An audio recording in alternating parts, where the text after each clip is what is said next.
All right, sync us up. Yep. Cool. All right.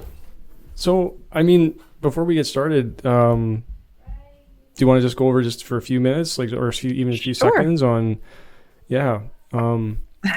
I guess, like, honestly, like, and I'll just maybe back out a bit on this. So what I've been trying to do as I'm getting more and more people interested and coming on the show is to really try to help the audience sort of like get to know the person a bit and what they're up Sure. to. And sort of like if the person came from the calf, because some people haven't. There's a guy that I'm going to be featuring in the next few weeks. He's not calf whatsoever, but he's got Right. like a mental health focus. And that's another Uh-huh. thing that I might have mentioned when we maybe met last time, like with Christine moving the direction she is trying to get into mental health. So, but for people that are coming out of calf, then, you don't have to, but there's an option of like, hey, do you go into the, like, where things kind of went from your journey in the Sure. calf to where it is today. So that's So, one option. yeah. But yeah. So do you just want me to talk about that, like my sort of transition? If you want to, like I said, it's Yep, totally that's up to fine. you. No problem. If you're comfortable So, with it, but yeah. So, like I said, around 17 years in the military. I Mhm. have broken service. I was in from 93 to 97, and then I went back in 2006. Okay. So it kind of gave me an interesting perspective on kind of how things were in the, the dark ages of the 90s. Mm. And then when I came back in, of course we were in Afghanistan there, so there was a lot of money and a lot of things going on, a lot of activity. And then I left finally in March 30th, 2022. Okay. So I was a medical release, medically released with CPTSD, general anxiety disorder, and depressive disorder. All of that more or less as a result of sexual gender violence that I experienced while in uniform, both in the 90s and then when I went back in. Actually, the reason why I left originally in 1997 was because of sexual assault and how my unit responded to my needs at that time. So a lot of people will have said to me, like, well, why did you go back in if it was so bad when you came out? And honestly, fair question, because when I left, I legitimately was thinking to myself, like, don't let the door hit me in the butt on the way out. Like, I wanted to burn the place down. I was done. Yeah. But what inspired me to come back in was a few things. One, I was a mom by then. Okay. My daughter was 3 years old. And I remember looking at her and realizing that someday she may want to join the military. Right. And I didn't want her to face the same things that I did. But it was also the fact that if I was going to be taking a job that took time away from my time with my child, I wanted it to be in a job that I felt was important, that was doing something. So I had come out of college and worked in corporate communications in aerospace. And I knew I didn't want to go back to, doing newsletters on, employees and stuff like that, which I'd been doing, of course, in corporate communications, because that to me just didn't feel like there was any kind of value to it. It was just sort of fluff. And so I remember I called the recruiting center and spoke to somebody there, and I said, I'm interested in coming back in. They asked me some questions. I was happy to find out that my basic training just met the cutoff that I wouldn't have to do it again. So that was nice. Nice. But then they broke the news to me that I couldn't go back into the trade that I was in originally. So originally I was a radio teletype operator, and I was interested in going back in as like a radio operator signaler. And they said that with my experience, actually, they wanted me to look at public affairs and be a public affairs officer. And I remember just having this huge crisis of person when I was like, oh, I don't want to be an officer. I know that, like, I don't want to do that. But to be fair, it did line up the most with my experience. So I decided that it wouldn't be that bad. It also kind of at the time gave me some false sense of security. I still believed back then, so this was back in 2006, that sexual assault really had to do with attraction, like people being, like attracted to you and just deciding that, like it or not, they were going to be with you. That was kind of my viewpoint on it. So I thought, well, I'm old. I use that in quotes because I was 30 when I came back in. But to me, I was 19 when I left. So I joined when I was 17. So I was old. I was a married woman, a mom, an officer, and all those things kind of came into play in my mind. And I thought to myself, well, I'm not going to attract the same attention as I did when I was 17, 18, 19. So I'll be safe was how I looked at it. So again, came back in 2006, and my final day in uniform was 30 March 2022. And Interestingly, I actually got a Chief of Defense Staff commendation on my last day in uniform for the training that I developed in Cool. my last 9 or 10 months in uniform. Mm. So our company, the company that I head now, is called Survivor Perspectives Consulting Group. Mm-hmm. And we were actually created, there was about 4 of us. I was the only one still serving. The other ones were all veterans. And we had formed a very loose support group. Mm-hmm. And by that, I mean, we weren't focused on sort of our trauma or overcoming that, because we all had other, we had therapists, we had other places to go for that. Mm-hmm. What we leaned on each other for was more like support over our next bound, for lack of a way to put it. Like one of the group, she really struggled with, she had her own business, but she struggled with taxes. There was a lot of paperwork and that overwhelmed her. So we sort of encouraged her and hyped her up, and she got her taxes done, and we had like a little online celebration. So stuff like that. Nice. Another one of us was in full-time school, so had a lot of things to say about, exam time and all the pressures. So we were encouraging her through that. So it was all sort of that kind of stuff. It was less, hey, let's, relive our trauma and talk about it, more about, hey, what are we doing now? What are we moving on towards? And when I found out that I was being medically released, yes, I certainly had to kind of grieve the loss of that. Everybody does. Mm-hmm.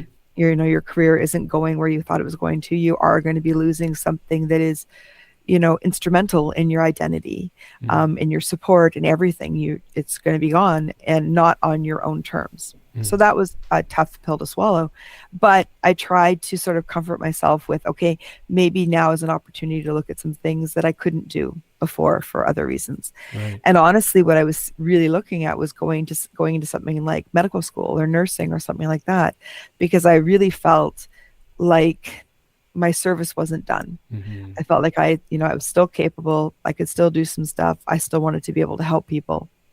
So that's what I was looking at. And so the 4 of us were all sitting online, and we were kind of, griping about, it was at the time when we had the former CDS had retired and come under allegations of sexual misconduct. The incoming CDS had to, recuse himself because of allegations. So there was, I think, 9 general flag officers that had allegations levied against them. And so that was obviously dominating the news cycle.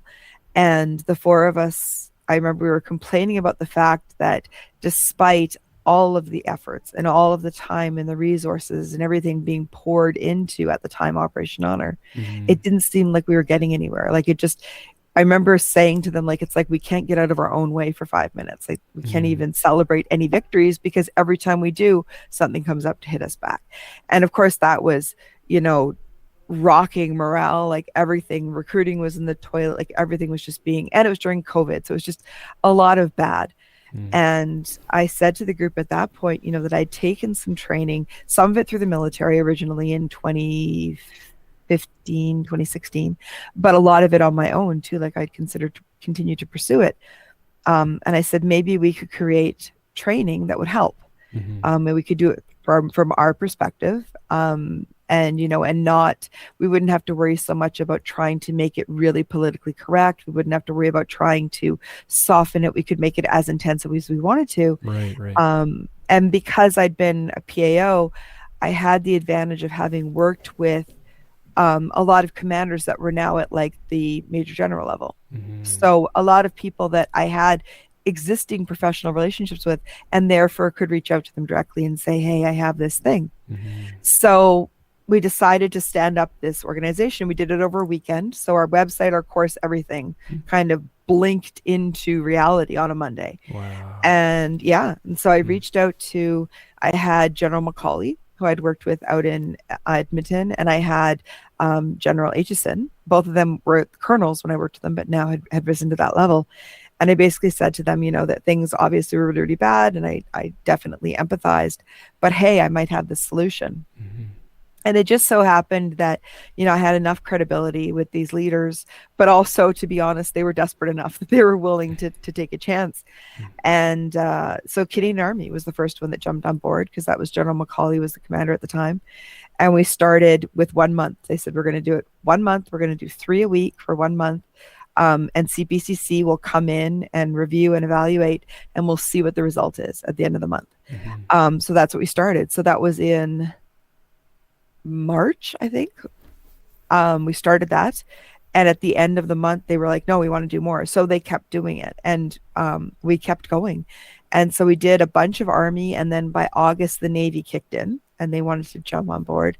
And then by late fall, the Air Force came on board. So we had started in like May 2021, and it went all the way up to like the very end of March, like my last month in uniform. So over those 9 or 10 months, we trained 1,500 people. So a lot of people, we were just pushing them through because at the time I thought I had a finish line. Like I thought, I'm done on 30 March. Let's see how many we can get through this before I'm done. Mm-hmm. But what started to happen around September 2021 is the people that we were training started to say, like, you need to keep doing this. Mm-hmm. This is great impact. It's great training. It can't just go away when you're done. Yeah, yeah. And so I went back to our little group and I said, like, what do we want to do? We've been asked about this. And so we started to seriously look at turning this into a business. And I always tell people, like, I wasn't a born entrepreneur. This wasn't something that I wanted to do. Like, I would have been very happy, kind of plugging along and finding another job kind of thing.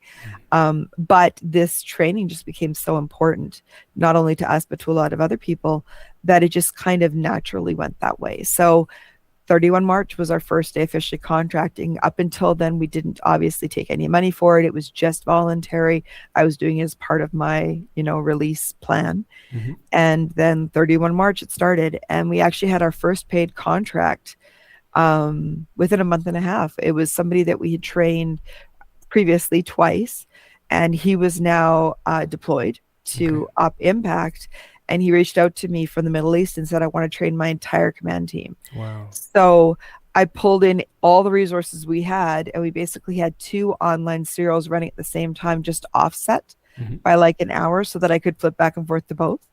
But yeah, we punched a whole bunch of people through. I think it worked out to 90 people in, a very intense 7.5 hours online. And I remember thinking to myself, I hope nothing major happens, because we have all of the commanders, like, in little tents or buildings or wherever they could get into to hop online. And we it was crazy. So that was the first serial. And then it just slowly started. So we're gaining momentum.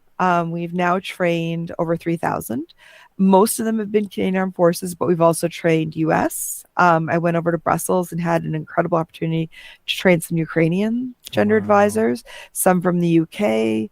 And we're getting interest from Australia and New Zealand. And so it's all really very exciting, very validating.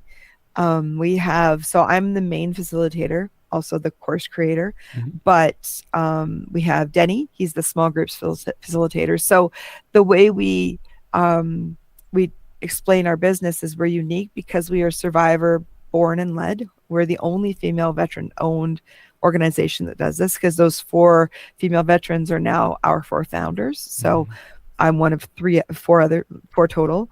I'm the general one though, so I do most of the managing, but MJ or Monica, she does the graphic arts. She's also the domestic violence advisor.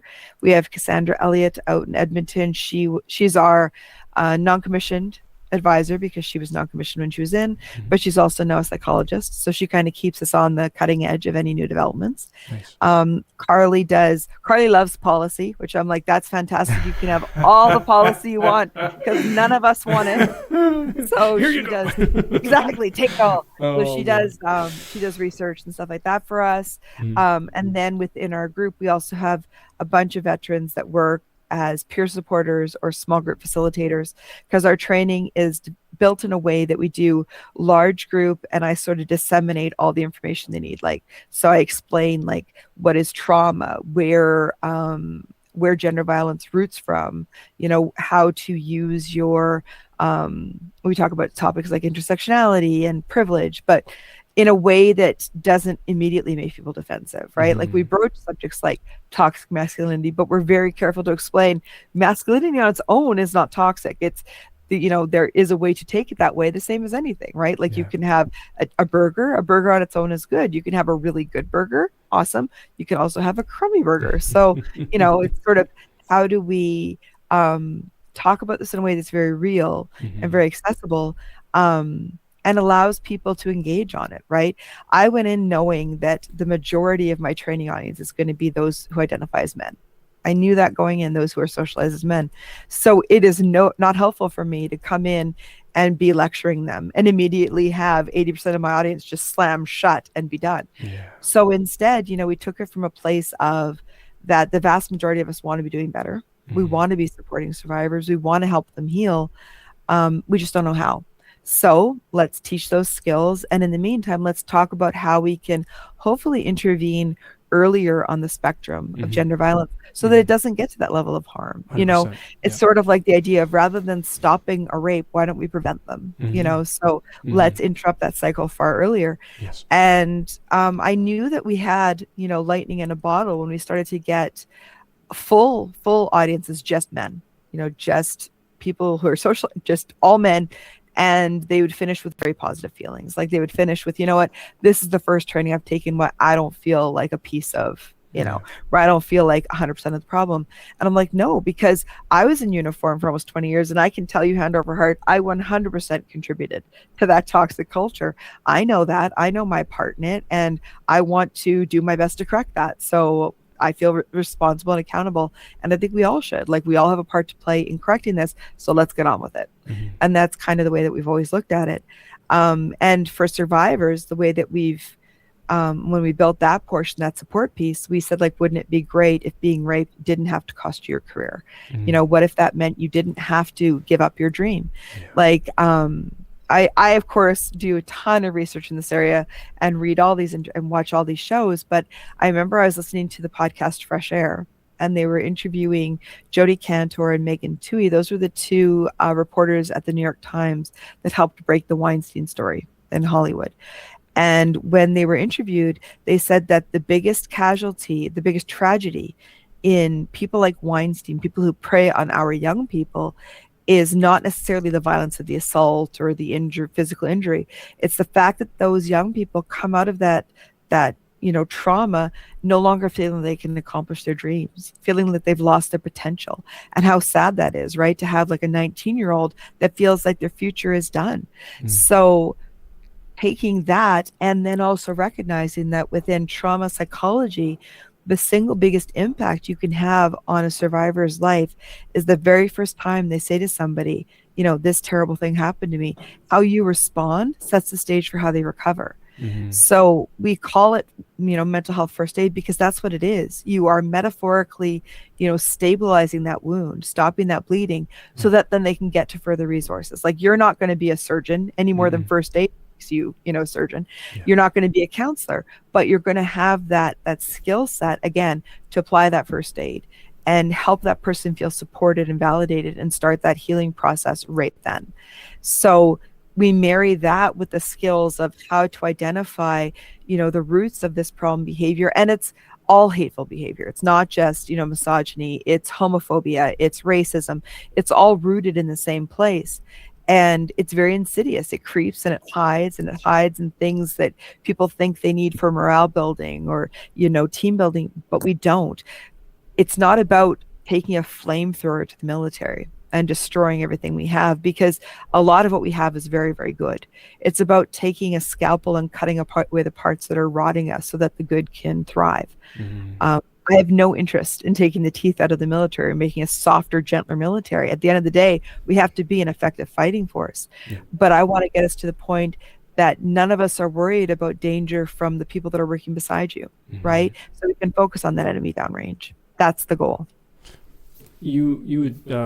We had talked before this episode today, because I actually hadn't heard of this thing.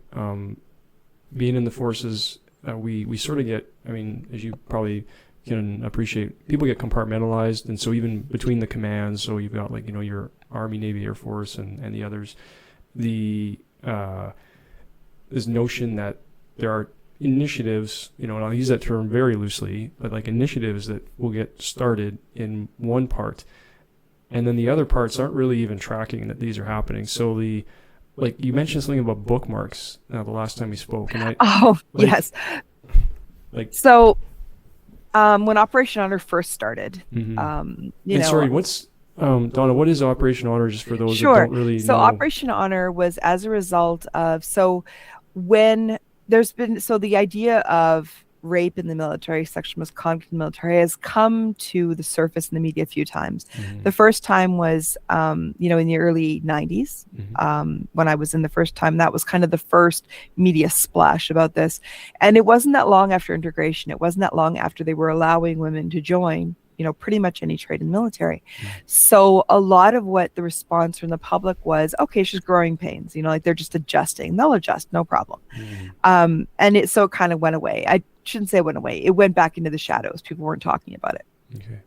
And plus the early 90s, again, was the dark ages in the military, right? It wasn't until later that, later in the 90s, people started to not only remember that we had a military, but that they were actually something to be proud of. Yes. Because that was the flood of the century in Manitoba, Saskatchewan. That was the ice storms in Ontario and Quebec. The first big fire season they had in BC, where they sent people out to do fire breaks and everything else. So people were seeing military members in their communities fighting for the people in their communities. And all of a sudden there was this swell of pride, which was amazing and well-deserved. Yes. I want to be really clear from the get-go. I served with some of the best people I've ever met in uniform. Like, my goal in this entire program is to raise the standard of the organization to meet those people, because they deserve an organization that is phenomenal, that meets that standard. So watching that, like, it became kind of our military will manage this. And so the problem wasn't reported on for a while. And then it came out again, with Stephanie Raymond very bravely coming forward, and Maclean's did a big investigative piece. It was in Maclean's in L'Actualité, and that prompted the CDS to do what they call an external review authority. So that was what we refer to in the military as the Deschamps report, the very first one. So the Deschamps report came out and said that there was a toxic sexualized culture in the military that could lead to further, more severe cases of sexual aggression, sexualized behavior. And so that came out, and then about a year after that, Operation Honor was launched. So Operation Honor was the official Canadian Armed Forces answer to the problem of sexual misconduct. And the idea of it was that they were going to put all these resources and everything into battling this problem. Now, ultimately, we can argue whether or not, Operation Honor was successful. I'm going to say that they didn't succeed, but I don't know if they were set up to succeed at the beginning, because the idea of it was they were going to eliminate all sexual misconduct in the military. I don't believe that's a goal that we'll ever achieve, because there are hardcore offenders in uniform, because there are hardcore offenders in society, and we recruit them. And as of today, they are better at hiding than at finding them. That's just the way it is. So I don't even really necessarily look at those hardcore offenders, because they're already lost. We're never going to change their mind. Fortunately, they're a very small percentage. We know that. So it's more that middle of the road people that we want to focus on getting to.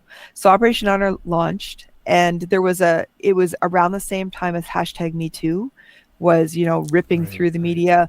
Weinstein, you had Penn State, you had all of these things that were coming to light. So there was really sort of a feeling of momentum. And I know there was a lot of people that felt, wow, this could really be successful. And I thought maybe this is going to be successful. And then we got our very first sort of package of collateral materials from the center they sent out. And I remember opening this box, because again, public affairs, so we get all of that. I opened this box, and it was like these bookmarks that on one side basically said, hey, don't rape anyone. On the other side, don't get raped. And I remember thinking, yeah, that's going to do it. That's going to solve this problem, boy, because that's exactly where people are forgetting that they shouldn't be raping each other. And I certainly have not been working on not getting raped, So it was along those lines that it was just like, come on, seriously? Yeah. And even when I started to do, so I was fortunate in Western area that I had a very, very switched on commander, that when I went to him and said I wanted to work on Operation Honor, and he said, great, you want to do media stuff? And I said, no, I want to do training. And he was like, okay. So I said, great. So I went and built kind of the first blush at this training. Very different than what we have today. But, one of the major pieces I focused on was survivor support, because I said, it doesn't matter how much even if we get to the 90% solution, okay, and we get to the point where, yes, we've gripped 90% of the problem, there are still going to be people that are going to be injured by sexual assault, men and women. This is not a, sadly, it's an equal opportunity to be victimized. So we know that going in. So we have to get to the point where we are better supporting people with this injury. We don't have the stats here, but in the US, I remember after the Invisible War came out, I read a ton of press materials about it. One of the stats I came across was 1 out of every 2 survivors leaves uniform within a year if they are not given the proper support. Sorry, just it's called The Invisible War? The Invisible War, it was a documentary that won, I believe it won an Oscar. It was a documentary in the States put together by Amy Hurdy. She's an investigative journalist that does a ton of work in this area. And it's all on sexual misconduct in the U.S. military. Wow. Okay. So that's what's focused on there. And it came out about the same time that we launched Operation Honor. Because I know there was one commander who, and I mean, bless their heart, they were trying to do something, they just went about it the wrong way. They basically brought their whole unit or form whatever in, and they all screamed the Invisible War in like the theater, and then he sent them all home for the weekend, and it was just like traumatizing because there was no follow-up, there was no aftercare. So anyway, all that to say, I went into this, okay, 1 out of every 2 survivors, if they're not given the proper support when they disclose, will leave uniform within a year. Within a year? Within a year. Wait a second. Sorry. So maybe just. So it's an American statistic. We don't have stats like this in Canada, but the American statistic that I found after the Invisible War is 1 out of every 2 survivors, so people victimized by sexual assault or sexual misconduct, will leave uniform voluntarily within a year if they are not given the right support. So I don't know how it works down in the States, but just thinking in Canada, that's huge. Well, I mean, yeah, because when you think about how long it actually takes somebody to get out of the uniform, like it takes a long time for anybody who might not know this. Like it's not like turning a light switch off and on. You don't just say, well, I'm getting out now and then bye-bye. Like you don't walk out the next day. There's a lot of things that have to happen. So conceivably then it's pretty much like the next day the person's already decided what they're going to do. Yes, and then they're already done. It's not just, that's it. It's now they got to wait. There's an uncomfortable period of waiting for everything to sort of catch up and help them essentially through that as best it can, which of course, there's likely anything and everything as far as that experience goes, unfortunately. So absolutely. So really it's like the day after or even probably that same day, they're like, okay, I'm done. That's it. And if you ask, anecdotally, of course, the survivors that I know didn't leave the military because they were raped or because they were harassed, because most of them are savvy enough to recognize that can happen anywhere, and it can. What does make them leave is that feeling of betrayal, that feeling of not having, that feeling of no safety. Right. So just to paint a bit of a financial number, because I've actually pulled these. So the cost to recruit and give basic training, and that's not further trades training, that's just recruiting and giving basic training, runs from $50,000 to $72,000 a person. Per person. Okay. Just basic training. Just basic training. So within that, so if you look at it in terms of sexual assault cases are twice as likely. This is the current stat. So twice as many members voluntarily discharge within 28 months of being assaulted.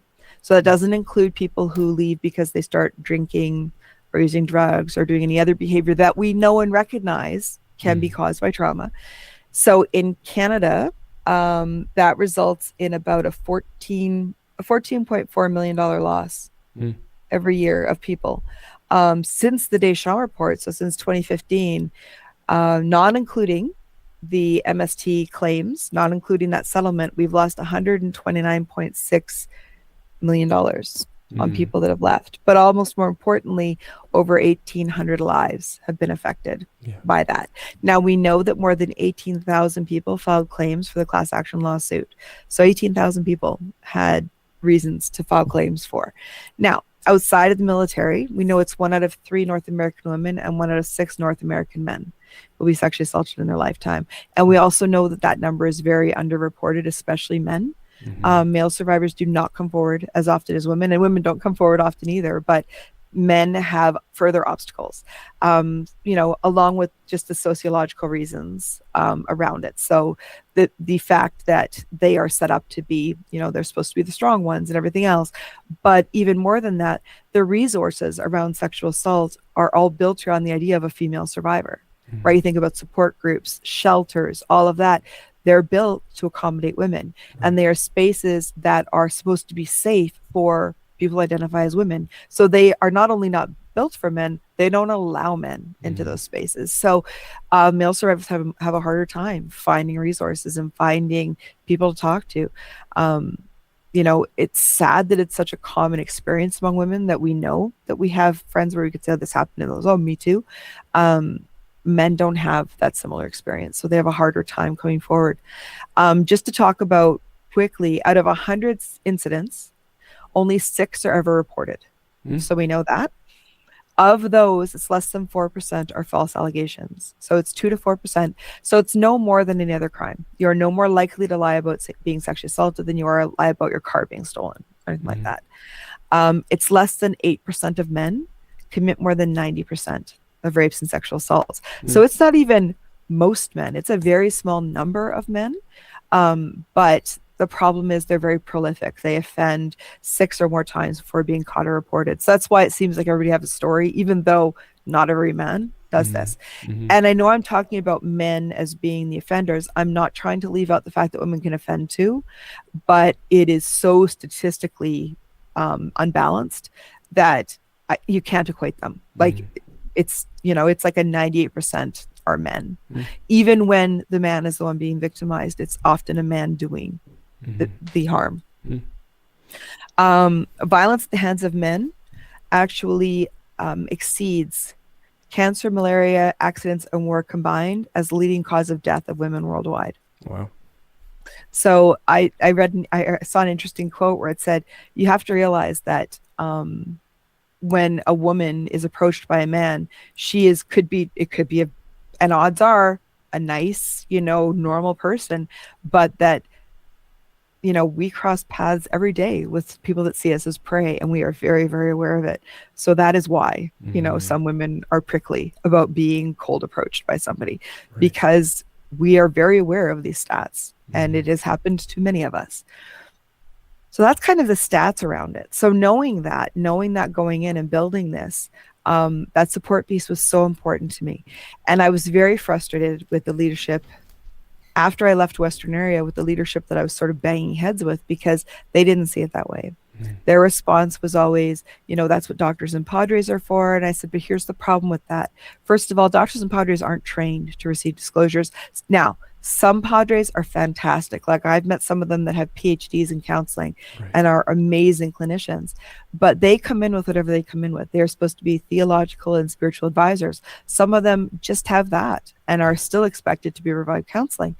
Doctors, unless they pursue further, you know, work in those areas, they do get some, but again, they're trained to heal the body, not necessarily the mental or the soul.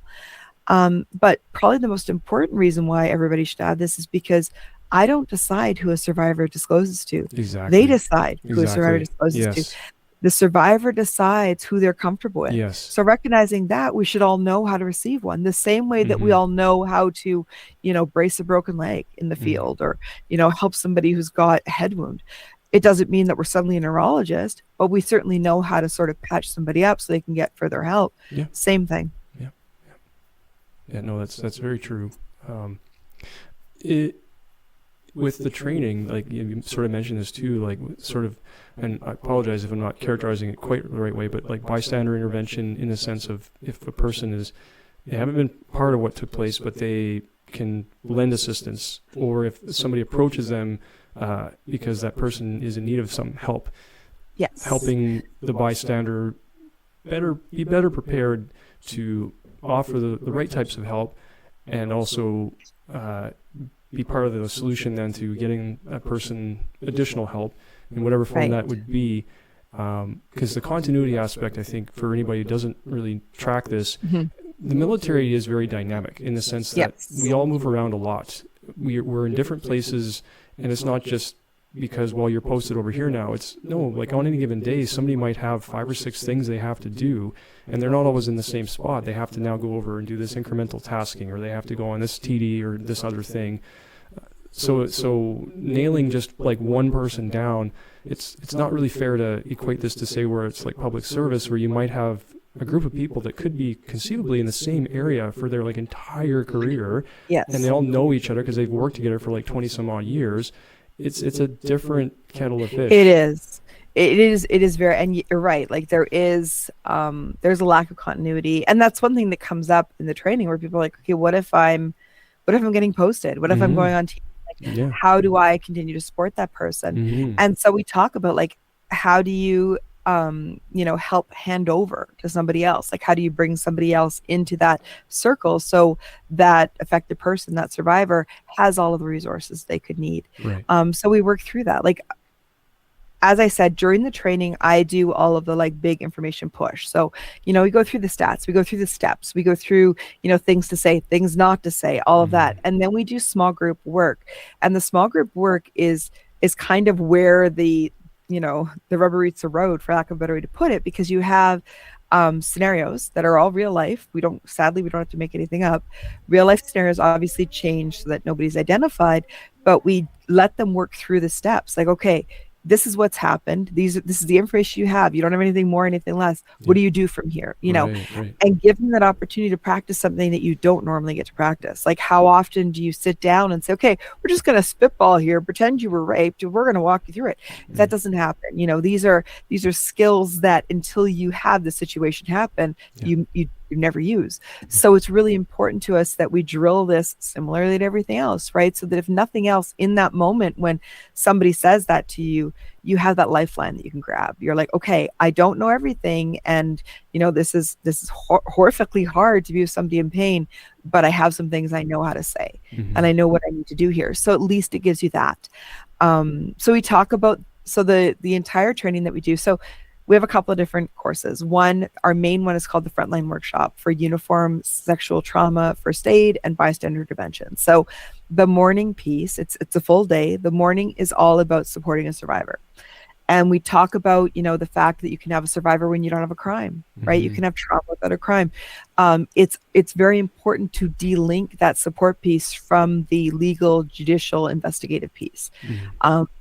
For a couple of reasons. One, because nobody's been proven guilty yet. So don't go, tar and feathering anybody, but you have somebody there that just needs support. So just support them. Yeah. Let the system run how it's going to run, support that person.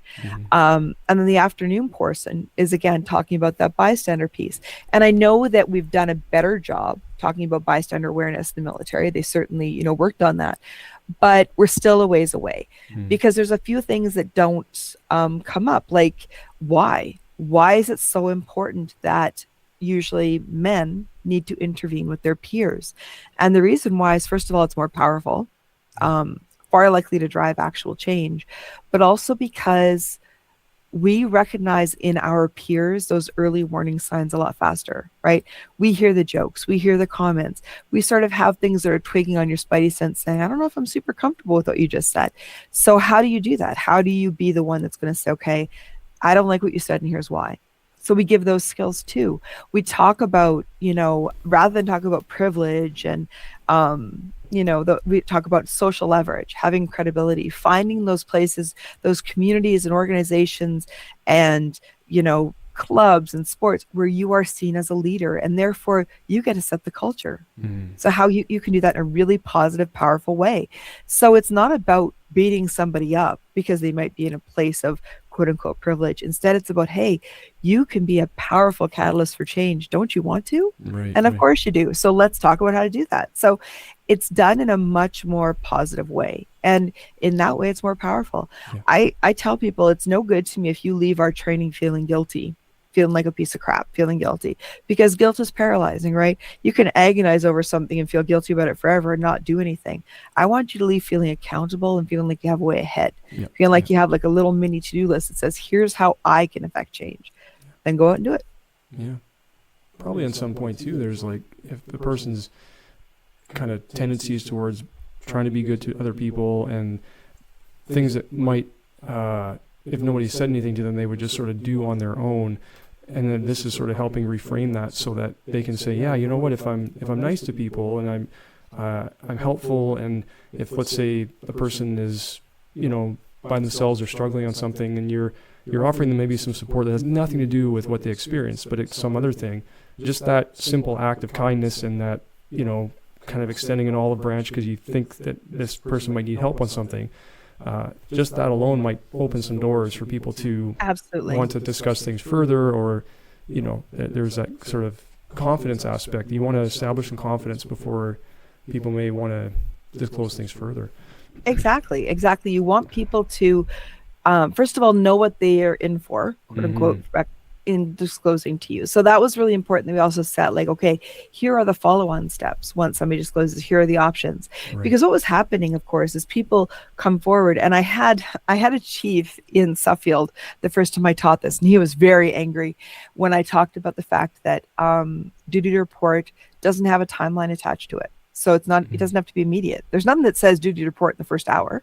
And there was nothing that says duty to report has to be to the police. It just says you have a duty to report to a higher authority if you have knowledge of a crime. Yeah. Hey, I retired as a major. I was totally comfortable saying, you've reported to me, I'm your higher authority. Your responsibility here is done. Now let's talk about what we're going to do next, as opposed to immediately get on the phone. And I had a chief that got really angry, and he slammed his fist on the table, and he said, this is bullshit. And I said, wow, you should come out of your shell more. Like, you're just... And then I said, tell me how you really feel. Yeah, tell me how you really feel, chief. And he says, this is bullshit. And I said, let me guess. I said, you want to get those quote unquote bad guys out of the military, right? And he goes, yeah. And I said, me too. He says, yeah. And I said, so all survivors are going to know if they come to you, you're going to immediately call the police. And he says, yeah. And I said, because you want to see them get arrested. He said, exactly. And I said, okay. And a survivor knows that. Yeah. So how many survivors are disclosing to you? And there's a long pause. And I said, if nobody trusts you to come to you, then nobody's telling you what's going on. Guess what? You're not getting any of those bad guys out. Yeah. I said, if they know coming to you, the first thing that's going to happen is they're going to get supported. They're going to find out what their options are, and you're going to figure the way ahead together. You're going to get a lot more people coming forward. You're going to be able to stop these problems a lot earlier. You're going to get people the treatment they need a lot earlier, and you're going to start weeding out the issues a lot earlier. Isn't that the win-win? So yeah. Wow. Yeah. And yeah. How did he respond to that? He got quiet, and he sat back down. He's like, okay. And I mean, yeah, like that's part of why we built the training the way that we do. It has to be engaging. It has to be a conversation. Yes. This is not, you cannot mandate a movement. You can't order people to behave more ethically. It's not death by PowerPoint. Exactly. There's a whole decision model.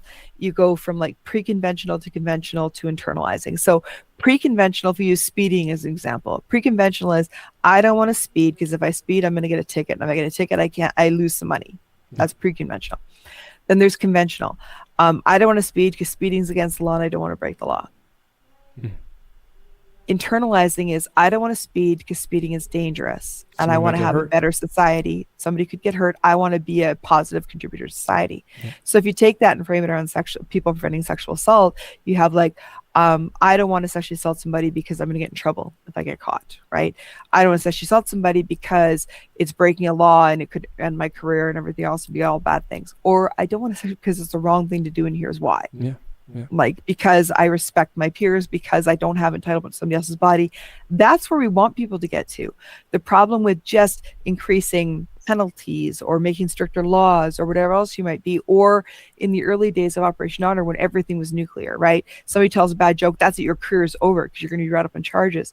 The problem with that is you're not giving people room to understand and to learn and to grow and internalize that. It's not enough to teach somebody how to be better in uniform because I want them to be better all the time. I don't want them to just be better when they're wearing the uniform. I want them to be carrying that through, because when you are sitting side by side with somebody who's been victimized, it's not two uniforms, it's two human beings talking to each other. So it's about getting in and shifting someone's perception or moral compass. And you can't do that through PowerPoint. You can't do that through just, oh, here's a scenario I'm going to read to you. Now, what are we going to do next? This is done through, a little bit of shock and awe. I'm not going to lie. The training is really intense. And we warn people up, down, and sideways. We say, we built this for a reason this way. It rocks you. And it really does, because I only have 8 hours to change the way you see the world. I got to do it quick. So, the first thing I got to do is put you in put you in an empathetic position where you start to understand a little bit what the survivor experience is like. That's not easy and it's not comfortable, but learning happens when you're uncomfortable. Right. Exploring your biases, your internal, ticking, that happens when you're uncomfortable. But what we can do is say, we're not going to leave you there. It's not going to be watching The Invisible War on a Friday afternoon and then you go home all weekend and think about it. We're going to talk about these hard topics and we're going to talk about them really plain language. I'm going to tell you some stuff that's going to hurt and it's going to make you think, but we're going to build you back up at the end, and you're going to leave with knowing that, you know what, this doesn't have to hurt people this way. Being raped doesn't have to cause people to lose their career. People are just as capable and competent as they were before the attack, before the rape, before the harassment. They just need help getting back there. Yeah. I was asked once by the media if I could, like I said, I have a daughter, if I could guarantee my daughter's safety if she joined the military. I was always very blunt with the media, and I said, well, that's a BS question, because I can't guarantee your safety with anything. I wish I could, but the world is not a safe place. Like, she's going to run into things that are going to hurt her, unfortunately. Yeah. What I can tell you is, if she is injured in this way, if she crosses paths with somebody who, preys on her in this way, it's not going to define her. I'm going to help her heal. She's going to process. She's always going to have a scar. It doesn't undo the harm, but eventually gets to a point where it's like one sentence in a paragraph in the whole book that'll be her life. Yeah. That we can do. And we can do that for everybody. Mm-hmm. Yep. Wow. This is amazing, Donna. You and your group are doing this, and we would have benefited from this, say, 30 some odd years ago. It is what it is. We are where we are today. But it's incredible. It's incredible that you're doing this. I get told that we get so many reviews. We keep all of our stats. We do a pre and post training survey, and we keep all of our stats to compile them. And the number of people that are like, this is the best course I've ever taken in my 30 years in the CAF. I wish I'd had this 30, 40 years ago. So to answer that, we have the Frontline Workshop, which is, as I said, our uniformed one. We have another one that we've partnered with an Indigenous activist to sort of reach specifically Northern Indigenous communities. So that's called Survivor Spirits Rising. Okay. So it's in an Indigenous context, and it has a lot of their traditional lessons and learning. Then we have one that we're building right now specifically for cadets, because we've been working with the cadets organization with, if we really want to affect change in society, we have to start getting people younger to understand, these issues. So the cadets one talks very honestly about consent, building relationships built on respect, what a healthy relationship looks like, body autonomy, sextortion, all of that sort of thing. It's a 2-day program for young people, but we also have an evening for parents, and then the full day program for their instructors and caregivers, so they know how to support. Because we know every time we teach this program, people come forward and people disclose. So we need to make sure that we're ready to support those disclosures as they come forward. Parents, because again, we've operated under the very beginning of, we're not hurting people on purpose. We don't know any better. Parents aren't taught skills around some of these things, right? So they're fumbling, and unfortunately sometimes in those fumbles they're harming the children they're trying to help. Right. So let's give them some of these skills. Let's give them that village, right? So that they have more resources, they have more understanding about some of these issues. Let's help these young people start to understand and recognize things like grooming, how to support each other, that kind of thing. And now let's also get their instructors and caregivers understanding how to support each other, so that peers, leaders, subordinates all know how to support one another if something should happen. And we all start to recognize the signs of things going off the rails, so we can stop them a lot sooner. Yeah. Wow. Well, you've got a tall order to fill.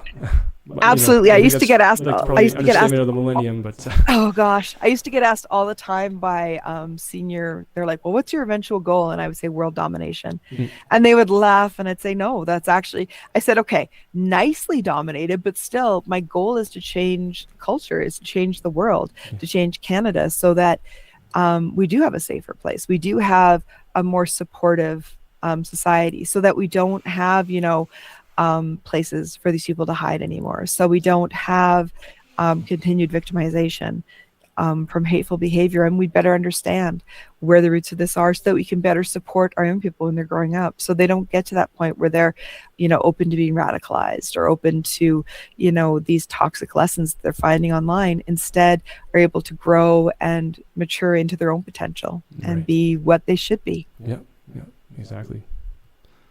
Well, Donna, thank you so much for joining me today on the show. I appreciate you taking the time and walking through. This has just been absolutely amazing, and it sounds like there's a lot more good that's coming. It's like, stay tuned. That's absolutely, no, for sure.